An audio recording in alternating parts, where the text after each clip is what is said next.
set, hut, hut. As the hills of West Virginia resound with the sound of gold and blue football. Almost heaven, West Virginia. Now let's bring on the Mountaineers. Goes around about the 50, the 10, the 5. A touchdown, West Virginia. He did it. He did it. Patrick White. Touchdown, Tay Von Austin. The Don Nehlen's Mountaineers enjoy walking in where angels fear to tread. I think you think that these guys are going to fall over dead for you. Well, I got news for you. They're going to punch you right in the mouth. It's Mountaineer pride. Nothing cheap, nothing dirty, but West Virginia football. West Virginia football. We've no doubt tonight they shouldn't have played the old Golden Boot. Not this night. They've done it. They've done it. A perfect season. And the Mountaineers, for the first time in history, undefeated and untied. Don Nehlen and his Mountaineers, for the second time, have finished a regular season with an unblemished mark.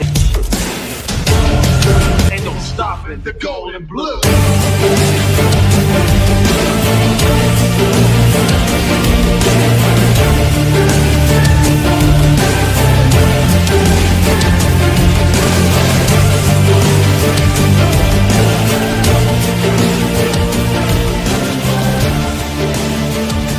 It is a great night to be a Mountaineer wherever you may be.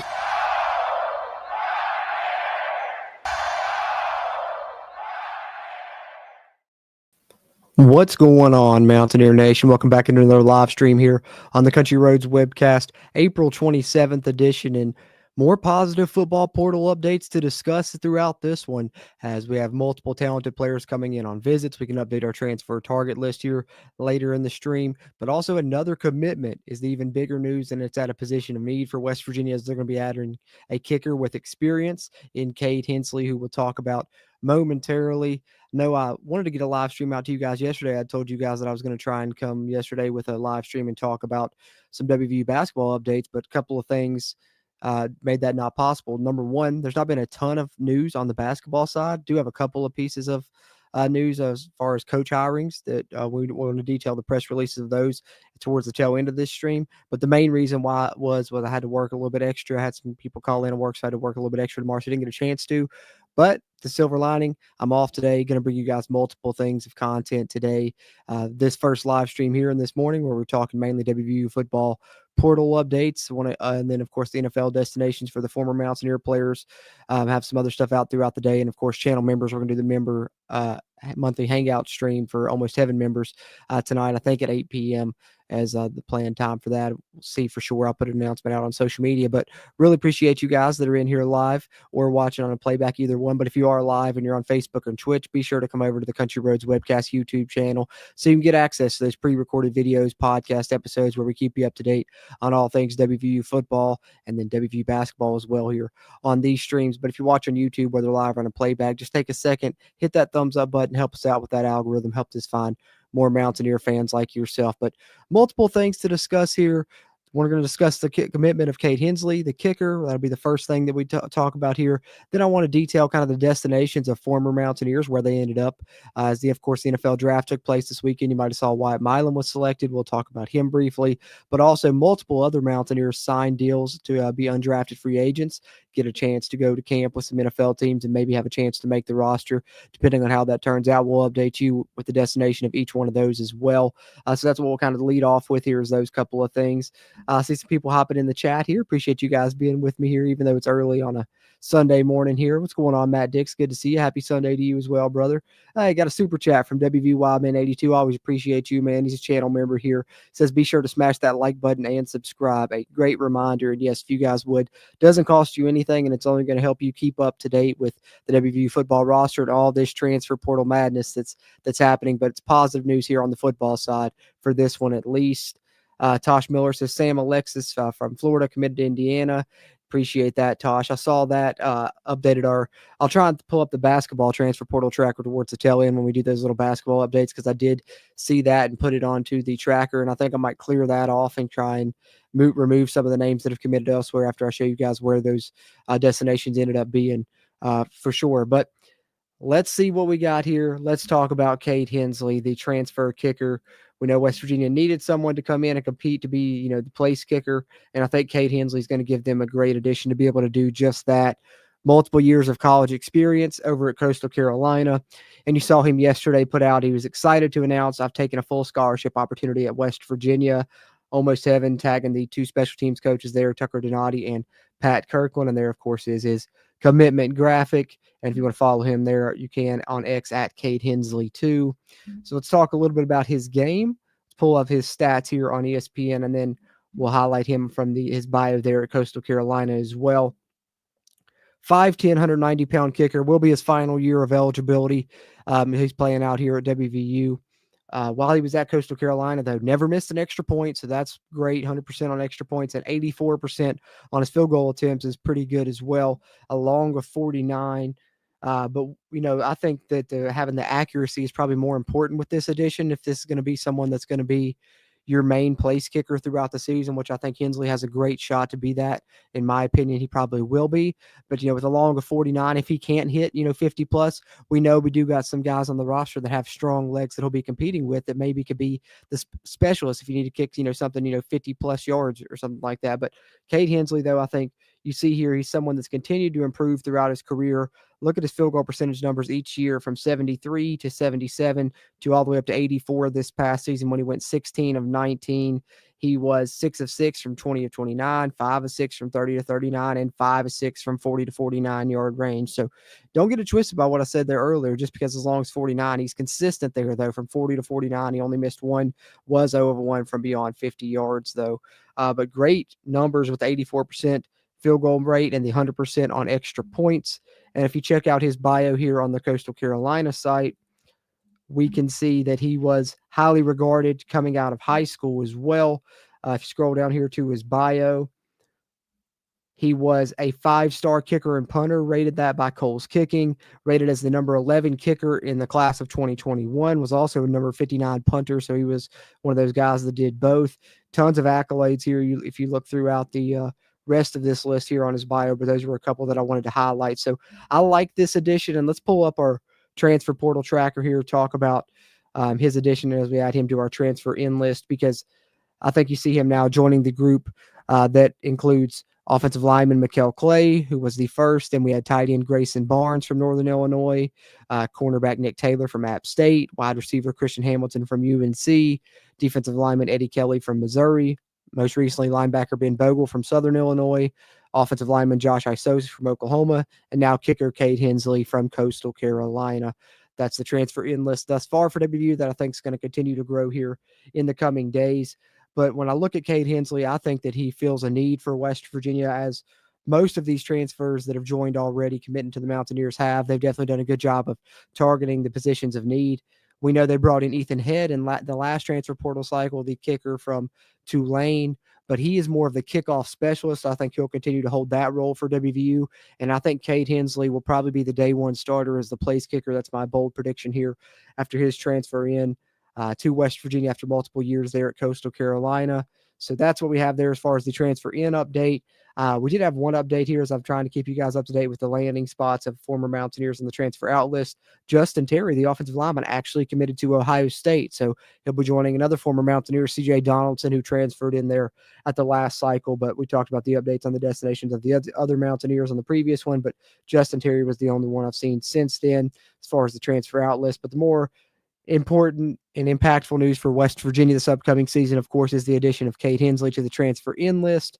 And we'll talk about other transfer targets that West Virginia's after, including guys that came in on visits and guys that are scheduled on visits here in the near future as well momentarily. But first, let's talk about those NFL destinations for those former WVU football players as promised, starting with the one that was drafted, of course, that we were all waiting to see the landing spot for, and that was, of course, Wyatt Milum. And he was selected in the 3rd round of the NFL draft there by the Jacksonville Jaguars, who, of course, selected Travis Hunter there in the 1st round.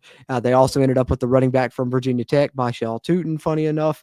And then they end up with Wyatt Milum, the number 89 overall pick in the draft for the Jags. There you see the tweet there from their organization, round 3, pick 89. And then I thought that this video from Wyatt Milum's Zoom call was really awesome. So let me share this. He had some pretty cool things to say in regards to how he feels about protecting Trevor Lawrence, the quarterback there with the Jaguars, of course.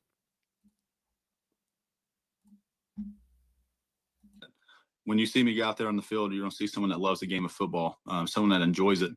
They're going to play through the whistle. They're going to give everything they got, and they're not going to let anyone touch Trevor Lawrence. And I'm going to make that promise to them, and I'm going to make that promise to Trevor. So you got to love that attitude, right?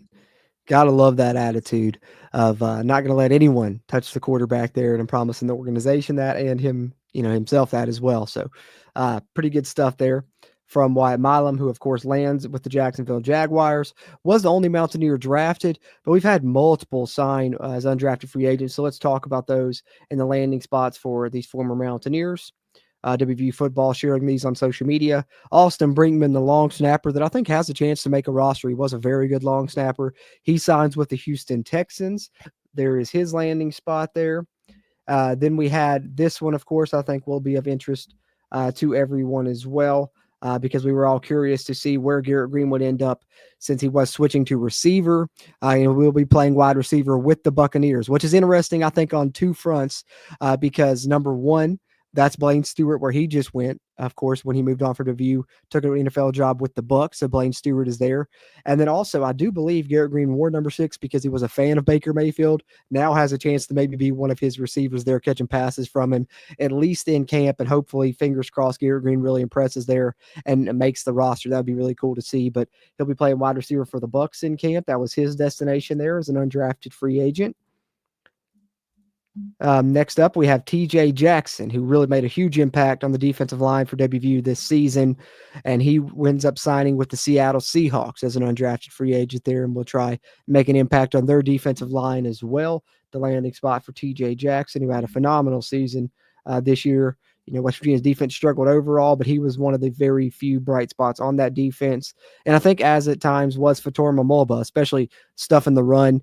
He was a good addition there, and he went to the New York Jets, signing with them as an undrafted free agent, and he'll try and make an impact on their defensive line as well. Then I think there was at least 2 more, if I'm not mistaken. Yeah. We do have one more on the offensive side here to talk about, and that is Cole Taylor, who signs with the Bengals. And it's 6'7", despite the fact that he's an undrafted free agent. I think if he can do enough in the blocking side of things and hold his own there, that's where his struggle is going to be here, at the NFL level. I think is trying to be involved more in the run game and the blocking game. If he can, make great strides in that, get a little bit bigger, maybe has a chance to make the roster, because I think as a pass catcher, he could be a weapon in the NFL with this size. And he showed, kind of his ability there as a pass catcher while he was at WVU, and playing with Joe Burrow would be nice to see. So we'll see if Cole Taylor can make the roster there in Cincinnati as he signs with the Bengals. And then lastly, we also had another Mountaineer from the defensive side of things sign with an NFL team as an undrafted free agent, and that is Garnett Hollis at the cornerback position, which I know left a lot to be desired in his time at WVU. But I think, in hindsight, a lot of that falls into coaching and development. Unfortunately, I've talked about trying to put a square peg into a round hole, identifying it as that, because he had a really successful time at Northwestern. And really, I shared some tweets during the time that the Senior Bowl and stuff was going on. He was kind of standing out. And you can see that as he ends up getting signed as an undrafted free agent by the Titans, and he will try and make the roster there. Garnett Hollis at the defensive back position, and wish him well, even though it didn't work out the best at WVU. I think he's more talented than he put on film here at WVU, and hopefully he shows that there with the Titans. So those are the NFL destinations for the former Mountaineers. And then lastly, I want to talk about some transfer target updates as we can continue to do here. We've talked about multiple guys that have came in on visits. We've got a couple others to talk about that have came in on visits recently that we haven't talked about previously. And then some more, they're going to be coming on visits here in this coming week that I think are really talented as well. So let's talk about each of these. Let me pull up the transfer portal tracker again one more time here. I think I closed the tab. Hold on, let me pull that back up really quick, guys, and then I will share that transfer portal tracker and show you guys the new names, and we'll talk about each of them. Where is it? I know I just had that pulled up. There it is. Okay. So a couple names on here have actually already visited WVU, but I hadn't had a chance to talk about previously. One being Malik Ogbo, transferred offensive lineman from Texas. I think would be a great addition for the Mountaineers, obviously coming from a Power 5 program. He has visited WVU already. And then, funny enough, Davion Harley, which I think it was 2 or 3 streams ago, he entered the portal, I believe it was back on April 22nd. And when I saw he entered the portal that day, I just happened to be doing a stream not long after that. And I told you guys, hey, let's keep an eye on this one. He played center there at Jack State and, was wondering if he would visit WVU. And he actually posted a picture on his Instagram story, I believe it was yesterday or the day before, of him in Morgantown on a visit. So the last stream we talked about Will Osteen, who I'm super excited about, was one of the best linemen there in that conference that Jack State played in, and it was consistently their best lineman the past few years. And if West Virginia can get him to commit, I think he could be the day one starter at left tackle for the Mountaineers, and he's coming in on a visit. But we also now know Davion Harley also has visited, and he fits a need at center for the Mountaineers, which, like I've said in the past, is not a lot knock on Landon Livingston. I think he has a bright future, as does Robbie Martin, but neither of those guys really have a ton of experience at the collegiate level. At least Davion Harley does. So, if you could get him, I think that would be a good add. He has visited WVU, and as has Malik Ogbo. And I think when you look at both the transfer in list, where we've added Josh Isosa and Mikkel Clay already, plus the transfer target list, where I think we have, multiple offensive linemen on commitment watch now, with Osteen coming in on visit soon, Ogbo and Harley already visiting. I think you can start to see why Will Reed decided to decommit, because honestly, if I'm being 100% honest with you, I think Will Osteen is probably a little bit more talented and would have been ahead on the depth chart of Will Reed. You could argue the same about either of the transfers in, and Davion Harley as well. So I think, maybe he was reading the tea leaves a little bit, thinking it's going to be hard for me to get on the field right away, like he initially thought, because I think when you look back, the initial group of transfers West Virginia brought in the first cycle, he was probably the most talented one that committed on the offensive line at that time. But now, with this post-spring transfer portal window going on, West Virginia's obviously, made the offensive line a priority, as we all hoped they would. And I think some of these guys that they have coming in on visits or have visited already are just as talented as Will Reed, if not more talented, when you look at a guy like a Will Osteen. So those are 2 names we've added to the list, but you may see a couple more here at the bottom. Let's talk about each of those. Another one being another offensive lineman, funny enough. So let's lead off talking about him first of all, because this guy is a behemoth. And he is going to be transferring up from Grand Valley State. West Virginia very much in the mix. He's visiting multiple Power 5 programs, actually. Let's talk about him here a little bit. And that is none other than Jalen Caldwell. And you see Tier 1 recruiting here, tweeting out official visit locked in to West Virginia. And you see the graphic there. So he's going to be visiting WVU on April 29th. So here early this week on Tuesday. This massive offensive lineman, which I think would be another great addition. I think West Virginia is doing a great job. They're going to be able to establish a really good 2 deep if they intend to really bring in, 3 to 5 offensive linemen, like it looks to be the case, as they already have 2 committed, and have multiple that have came in on visits or coming in on visits here recently. So I think you may see another handful of offensive linemen added in this class, and let them compete with the guys that you kind of had as your first team 5 starters there in the spring, and let the best man win there. And then you're going to end up with nothing else but a really strong 2 deep, which is really good. So hopefully Jalen Caldwell will factor in there if West Virginia can get him to commit, but having him in to come in on a visit is definitely big news. But, he has visited other Power Conference programs here, as I've highlighted here in this tweet from Chris Hummer of 247 Sports. He's also visiting Kentucky and Florida State. So competition here for West Virginia, but a 2-year starter there at Grand Valley State, 2 years of eligibility remaining. But what really stands out, look at this size, 6'7", 330 pounds. So he would probably be a guy that could compete right away, despite the fact that he's transferring up. He has the size. If he has the conditioning and the athleticism to be able to run up and down the field as he would need to do here in the Rich Rod system with the up-tempo status, he could compete for a starting job. But I think the plus side either way is if he comes to WVU, he has 2 years of eligibility remaining. So if you need a chance to, get him more conditioned before he's able to do that, of course, you'd be able to do it over the summer for this upcoming season, but he could be a guy for the future regardless, that you would love to have someone at 6'7", 330 pounds in West Virginia going after Jalen Caldwell, who indeed fits that mold. But that wasn't the only tweet that Tier 1 recruiting put out talking about an upcoming visitor for the Mountaineers. Another one is on the defensive side, and it yet again fits the mold of something they've been targeting, right? West Virginia's been targeting offensive linemen, and they've been targeting defensive linemen and pass rushers. And I think when you look at Jaden McDonald, excuse me, he fits the mold of that pass rushing category. Yes, he's a linebacker, but he certainly excels in the pass rushing situations. And West Virginia continues to go at guys that continue to do a good job of that. They really are going to have some guys that can get after the passer this season when it's all said and done. And he'll be visiting this upcoming week as well, as Tier 1 Recruiting put this out on social media. He'll be visiting on Wednesday, April 30th to WVU. So Jaden McDonald is a former Virginia Tech Hokie that actually is super athletic for the linebacker spot because he began as a defensive back, but then beefed up, played linebacker there. And you see here 6'4", 232 pounds, would be for his final year of eligibility. Originally from Virginia, where they play really good high school football there. He was an all-state player there in Virginia, played in 10 games in 2022, played in 12 games in 2023. He had 3 TFLs in 2022, quarterback hurry in 2023. And when you watch him on tape, super athletic guy that's explosive, I think would be a great addition for West Virginia. So excited about the Mountaineers targeting him and getting him in on a visit as well, coming from Virginia Tech. So let's pull back up our transfer target list here to wrap up on the football side, what we wanted to discuss, because we have guys that have been in on visits or are coming in on visits. So we have multiple guys to keep an eye on here. Those two that we just highlighted there, Jalen Caldwell and Jaden McDonald, both going to be visiting this week. So there's one to watch on each side of the ball. And as we always like to say here on the CRW, when they come in on a visit, we're putting them on commitment watch, because that's one of West Virginia, I think, strong suits in recruiting, whether it's from the portal or from high school. Once the people get into Morgantown, they get really impressed. And a lot of times that really increases your chance of getting a guy to commit. And a lot of times once they get here on a visit, they will commit. So, we always like to put them on commitment watch once they visit.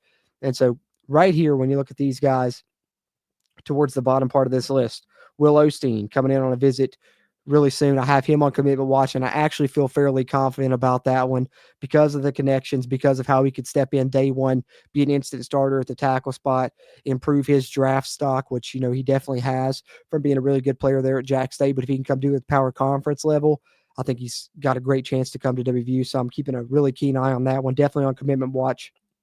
Joseph Addyer, another one of those pass rushers from Texas Tech, we got on commitment watch because of the visit.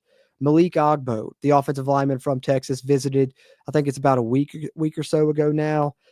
I think that he's probably close to making a decision, so we have him on commitment watch, and I would keep a close eye on this one as well. And same goes for Davion Harley. I think I feel maybe as good about Osteen as I do about Harley, and both of those two guys would have a chance to come in and start day one. I talked about Harley at the center position. He has more experience than the guys on the roster for West Virginia already, and he could start there. And I think with those two guys, you would have guys that understand the system. They understand the tempo, how to work in this offense. So not only would that help them with their transition, but it would also help the other players on your offense learn more about this scheme, kind of the little minute details of it. Osteen and Harley, I think, would be big additions for that reason, and they can play at this level if you go watch them on tape. I'm a bigger fan of Osteen, but Harley, man, he's a really aggressive guy as well, and I like what he brings to the game also. And then, of course, Jalen Caldwell and Jaden McDonald, who'll be visiting this week. We'll keep an eye on those. Other guys that have visited in the past, we have Darian Lewis, the defensive back from Akron, who I think would be a really big addition. Maybe having Devontae Golden Nelson, who transferred in from Akron at the defensive back spot in the first transfer portal cycle, already on our roster, gives us a leg up and maybe landing Darian Lewis. He's on commitment watch, as is Jacob Robinson, defensive back from Emory and Henry. And then, of course, other players that have visited in the past, Shea Taylor from Ohio, Justin Smith-Brown from South Carolina State. But definitely keep an eye on those first names that we talked about here towards the bottom part of this list. Would not be surprised to see some transfer commitments continue for West Virginia over the next couple of days, and would love to hear some good news today on any one of those. If that does come out, maybe we'll do another live stream again later today. Would love to be able to do that. But that's pretty much what I had on the football side, guys. Other than that, I'm going to catch up on some of your all's comments, and then we will talk a little bit of basketball news. We do have a couple of who touch on there on the basketball side. Like I said, mainly a couple staff announcements to add to Coach Hodges' staff there. And then, unfortunately, maybe a little bit of negative piece of portal news, but I still think there's a little bit of light at the end of that tunnel. I don't feel so bad about it, but there is a negative piece of recruiting news that I don't feel nearly as good about. So that's kind of what we're going to touch about on the basketball side. I'm take a swig of my coffee, then I'll catch up on some of your all's comments, and then we will hit the basketball update before we wrap up shop here on this early Sunday morning live stream.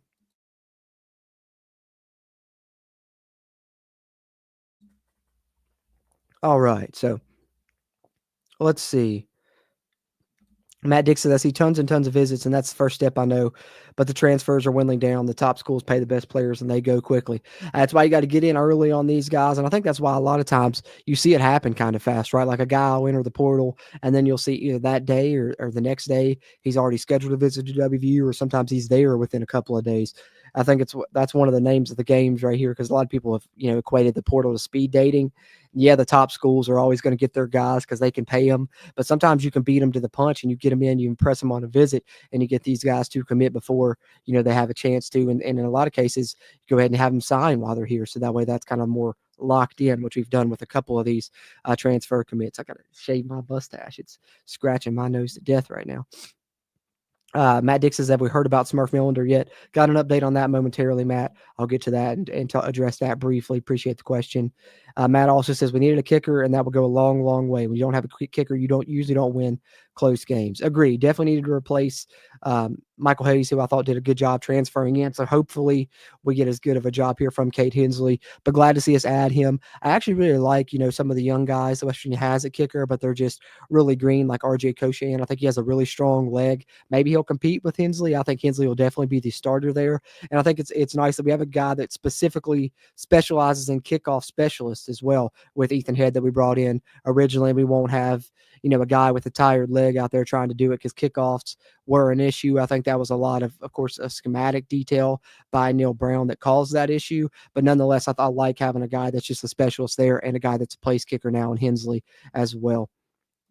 Eric Flowers has the kid from Beckley committed anywhere? Man, you guys are giving me some great segues because that's the update I have on the recruiting side, Eric. I'll address that momentarily as well.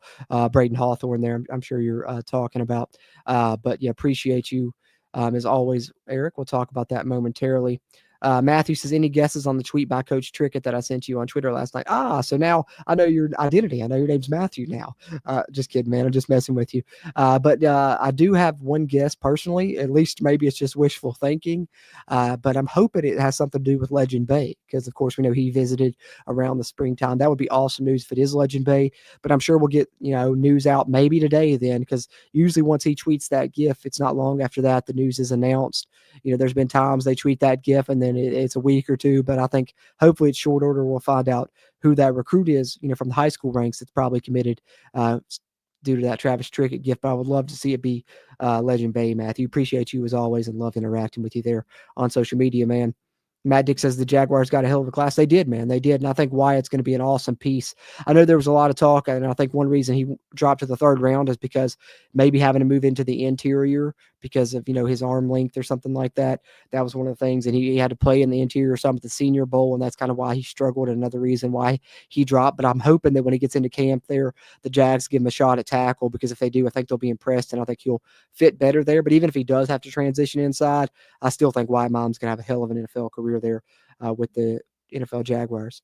Tosh Miller says, I was surprised TJ Jackson went undrafted, as was I. Surprised he went undrafted as well. I think, yet again, it's probably what hurt him in the recruiting process initially out of high school, right, was just being a little bit undersized as a defensive lineman. We saw that affect Darius Stills a few years ago and him not get drafted as well. I think the NFL really cares a lot about measurements, and that's, one of the main reasons. But he would be one that I would not be surprised to see impress in camp and make a roster.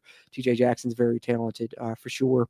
Matt Dick says, anxious to see if Garrett Green will make it. If he does, I'll probably call Neil Brown the biggest idiot of not time, not putting him at receiver and letting Nico be quarterback. It's a good point, Matt. It's a good point. Channel member Tosh Miller says, Caden Prather went to the Bills. I appreciate that update. Another former Mountaineer that ended up, of course, playing for Maryland, but then ends up with the Bills. So he's another guy that was drafted there. Let's see. Matt Dick says, yeah, kickoffs have always been an issue for WVU, even from the Don Nealon days until this day today. Hopefully, maybe finally something we get corrected. That would be awesome. All right, guys, but that's what I had on the football side. Appreciate the interactions there. You guys got any other questions, comments, throw them in there. I'll try and catch those one more time, but do have just a couple pieces of news to touch on the basketball side. So before we hit the press releases of the new coaches that were asked, let's talk about the questions that were asked there by Matt and Eric. First, let's talk about Smurf Millender, because this was an interesting development. Because I think it was my guy Mountaineer Paul over at Locked On who had it, from Smurf himself, that after he visited WVU, he wasn't planning on taking any other visits. And we had shared, on previous streams, 2 different portal, recruiting guys on social media that have been, doing the transfer portal predictions. Both have been really accurate throughout the offseason. Both had predicted Smurf to commit to WVU, and I felt pretty confident as well. I think I said, 80+% on one of the previous streams, and I was expecting that to come down the line soon. And then, lo and behold, a couple of days ago, Smurf Millender went on a visit to Oklahoma State, which was very unexpected. That was reported to The Athletic. And, of course, then we all started to feel not as confident about Smurf Millender committing. But the fact that he went on the visit to Oklahoma State and didn't commit to them either, I think maybe still gives me hope that West Virginia has a chance. Now, I'm not going to say it's 80+% that I feel good about it. I'm going to say maybe like 60% to 40% he does commit versus he doesn't. So it's dropped down significantly, and I am, a little bit worried about it now, but I do think there's still a light at the end of the tunnel and some hope that he does end up committing to WVU. We'll see how it ends up moving forward. That's one that I still feel, a little bit positive about, despite the fact that there was kind of a twist there that we weren't expecting with him committing to, or not committing, but visiting Oklahoma State. Let me knock on wood there, because we don't want him to commit to Oklahoma State. We want him to come to WVU, but didn't see that coming. But I do think West Virginia is still very much in the mix, and we'll see where he ends up. So from one that I do still feel kind of positive about to one that I think I feel way less positive about, and I'm pretty much at the point where I think this ship is kind of sailed and it's not going to happen for WVU. And that is, unfortunately, on Braden Hawthorne, who Eric was asking about, the young man right here. But he is visiting Duke, or Duke's getting in the mix for him, which, is not good news for us. It was Virginia Tech, Kentucky, and WVU. He had visited all 3. And we kind of felt decently about still being in the mix. But I think if Duke is getting involved, they're probably going to be able to throw some money around that West Virginia and the others are going to have to match if they want him.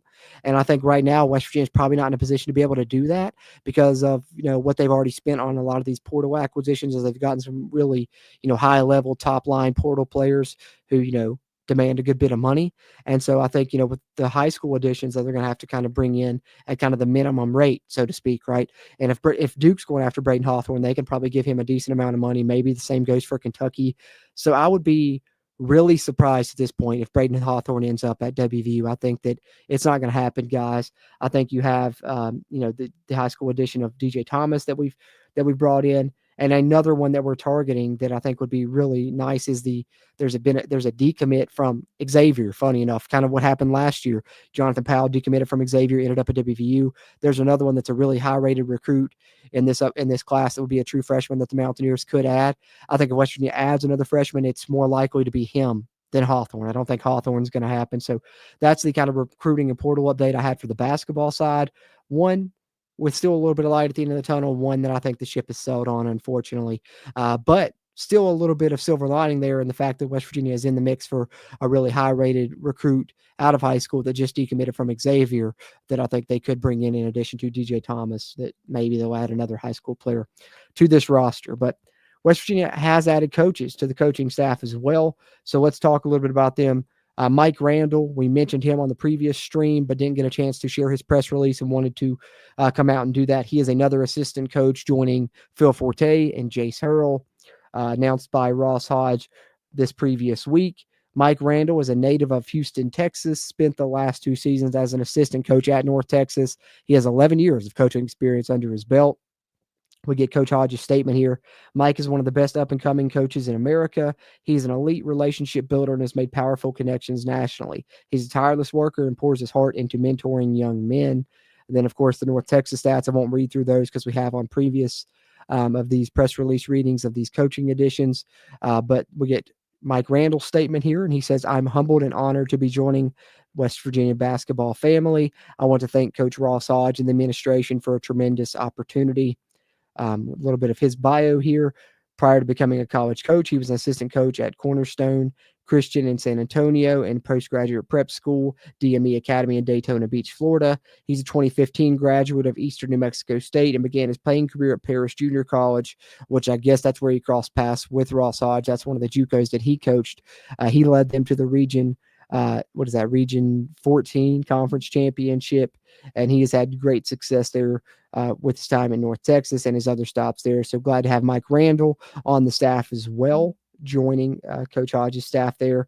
And then we have the strength and conditioning coach announced for the basketball side as well, and that is Jason Martinez. This one was announced a couple of days ago, being named Assistant Director of Strength and Conditioning for the men's basketball at West Virginia. He's a native of Saratoga Springs, New York, and spent time in the same capacity at North Texas, Iona, East Carolina, Wake Forest, and Lindenwood. Coach Hodge's statement here is Jason has the unique ability to push our athletes past their comfort zone while developing trust and meaningful relationships. He is always eager to learn and find new ways to implement training techniques that best serve our athletes.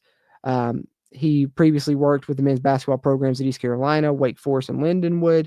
He earned his master's degree there in Lindenwood in human performance in 2019, earned his bachelor's degree in exercise science in 2010 from Manhattan College, and also served as an athletic performance intern at Penn State, Clemson, and Manhattan. So let's see if they've updated the coaching staff here on the basketball side, the full coaching staff here now that we have announced.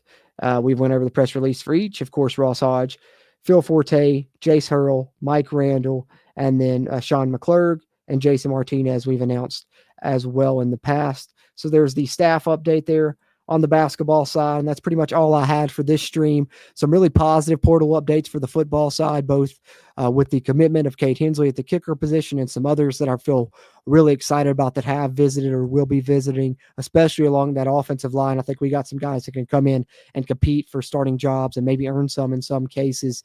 So positive portal updates on football, hopefully a positive one there on basketball and some staff additions. But get to some of your all's comments, then we will call it a stream here. But like I said, we'll have more content coming out later, including the Almost Heaven members hangout stream later tonight. But you guys that watch this one live on Facebook or Twitch, appreciate you guys. Encourage you to come over to the CRW YouTube channel, subscribe here to stay up to date on the WVU football and basketball rosters, as well as get the pre-recorded videos and podcast episodes you won't get on Facebook and Twitch.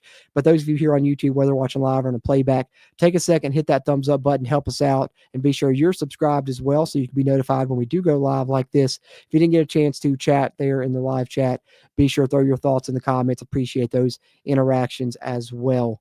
Let's see here.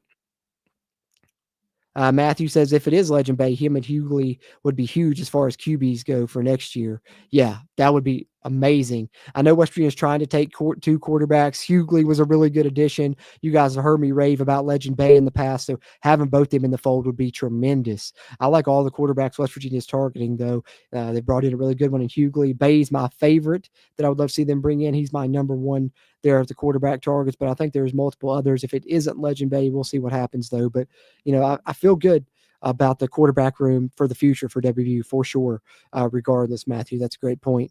Let's see.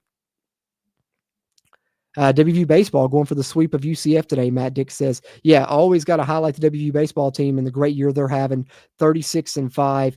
Always appreciate people reminding me to do that here in the stream. They play at 1 p.m. today, so watch them if you get the chance. They're a fun team to watch, man. They hit that crap out of that baseball.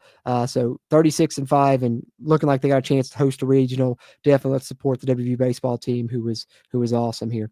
Tosh Moore says Mike Randall's basically the offensive coordinator of this staff. He writes up all the inbounds plays and plays after timeout. Interesting. I thought that Phil Forte had a major hand in there. Maybe it's a combined effort there between him and Mike Randall. I know Phil Forte is awesome on the recruiting side of things and helps on the offensive stuff as well, but maybe Mike Randall's a little bit more of the head guy there and Forte's more of the assistant, but appreciate that info there, Tosh. I really do, for sure. Let's see here. But I think that's all we have. I think I'm all caught up there. So appreciate you guys that came in here live and chatted with me a little bit. Some good interactions there from the chat in this stream, and feel like we got some really good info here to catch up on the football side, and some really good portal updates and some names to keep an eye on there. With multiple guys on commitment watch there on the football side. Watch for Will Osteen, Malik Ogbo, Davion Harley, some offensive linemen there that I'm really hoping to see West Virginia land, and we'll see what happens with Jalen Caldwell coming in on a visit this week, as well as Jaden McDonald. So some names to watch there on the football portal. Excited about the addition of Kade Hensley at the kicker position on that side, and hoping for good news on Smurf Millender. We'll see how that pans out, as it did take a little bit of a twist. And any other news there on the basketball side of the portal, I'll update here in future streams, and of course continue to do that on the football side, as well as we'll continue to receive commitments with both those teams continuing to build their roster for Coach Hodges' first season and the Rich Rod 2.0 era's debut as well. But appreciate you guys tuning in here live. As always, I'm Jordan Cruz, and until next time, let's go Mountaineers.